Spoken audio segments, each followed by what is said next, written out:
redesign is a small step into a green future. When you take already designed objects together, whether it's house appliances, furniture, electronics, computer parts, car parts, or other objects, and you put them together in a new configuration, you probably have to prototype some additional parts, and then you create a new design. It's a redesign with used parts.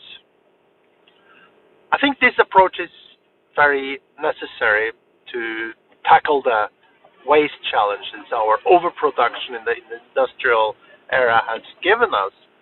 While as designers you'll have a new task, a very different and challenging task, when you're not necessarily designing the object from scratch, but you actually have to use the materials available, which makes this process more like a handmade process than an industrial one. But of course, when the prototype is done, it's possible to recreate those processes and make them into industrialized products in a larger scale.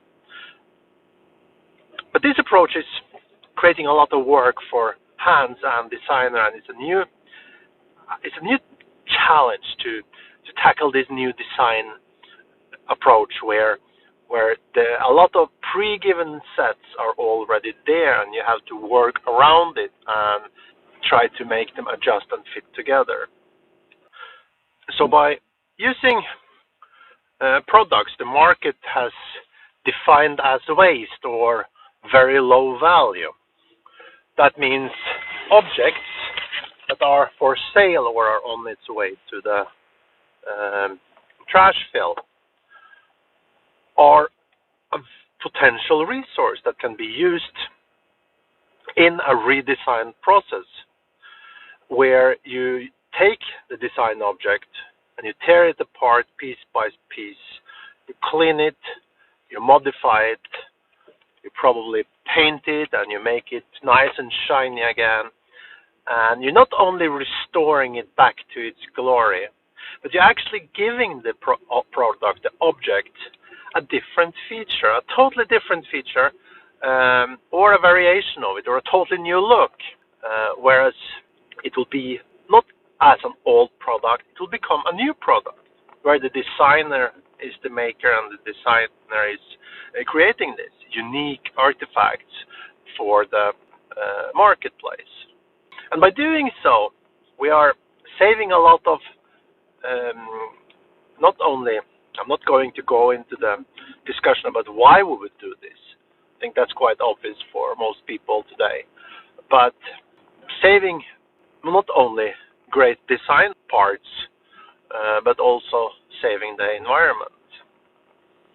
So this is a win-win for the new green future, where a new generation is growing up to reuse our resources, and redesign would be a great part of that. Because why would you shred everything into pieces when you actually have a great product already there, and you don't have to spend energy on shredding or melting and then recreation in a new industrial process? Whereas you can actually take these objects, take parts from this object and put them together, and you can create new inventions or new design that will maybe inspire for new products in the future. Because putting together things, different things together, can lead to something very exciting. I think this process is what drives at least me to do this, where I'm now experimenting with a furniture design, whereas I in my studio need a synth rack, basically a table solution or a mounting solution for synthesizers. So I was looking around in the marketplace, and I found some available, very beautifully designed chairs for kids. And I realized that some of these shapes, they were really great because they already have the right distance, and they had also the possibility to adjust the height, so I could stack several synths on top of each other. But it's not a chair any longer, unless you consider it as a chair for a synthesizer, if actually a synthesizer is something that needs a chair. But by turning this a little bit around, adding a few pieces, getting some scrap wood or some other wood to rise this thing into the right height, I'm going to create, hopefully, what will be an okay, beautifully designed synthesizer stand in some retro look. And I think this process has inspired me a lot into thinking about what redesign is. Not why we do it, but what does it give and what possibilities does it give.